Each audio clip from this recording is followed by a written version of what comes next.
ഓണ സിനിമകൾ തിയേറ്ററിൽ കത്തി തുടങ്ങി. ഇന്നലെ രണ്ടോളം സിനിമകളാണ് തിയേറ്ററിൽ എത്തിയത്. ടൊവിനോ തോമസ് ചിത്രവും അതോടൊപ്പം തന്നെ ആസിഫ് അലി ചിത്രവും. ഇന്നും ഒട്ടനവധി സിനിമകളാണ് തിയേറ്ററിൽ എത്തുന്നത്. ആം എന്ന് പറയുന്ന ടൊവിനോ തോമസ് ചിത്രവും അജയന്റെ രണ്ടാം മോഷണം എന്ന ചിത്രത്തിന് തന്നെയാണ് എക്സ്ട്രാ ഓർഡിനറി പോസിറ്റീവ് റിപ്പോർട്ട് പ്രേക്ഷകരിൽ നിന്നും നേടിയെടുക്കാൻ സാധിച്ചിട്ടുള്ളത്.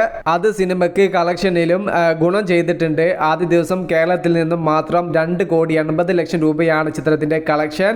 ഇന്ത്യൻ കളക്ഷനായിട്ട് ചിത്രത്തിൻ്റെത് ആദ്യ ദിവസത്തേത് പറയുന്നത് ഏകദേശം 3.25 കോടിയോളം രൂപയാണ്.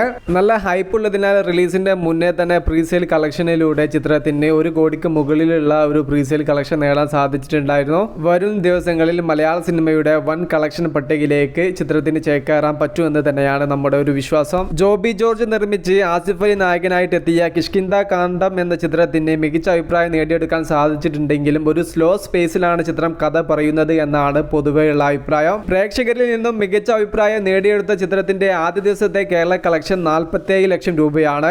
ഓണം എന്ന ഒരു ഫെസ്റ്റിവൽ ടൈമിലൂടെ കടന്നു പോകുന്നതിനാൽ എല്ലാത്തരം പ്രേക്ഷകർക്കും ചിത്രം ഇഷ്ടമാവുമോ എന്നതും ആശങ്ക നിലനിൽക്കുന്നുണ്ട്. വിഷയത്തിൽ നിങ്ങളുടെ അഭിപ്രായം ജസ്റ്റ് ഒന്ന് കമന്റ് ആയിട്ട് രേഖപ്പെടുത്തുക. Movie plus media.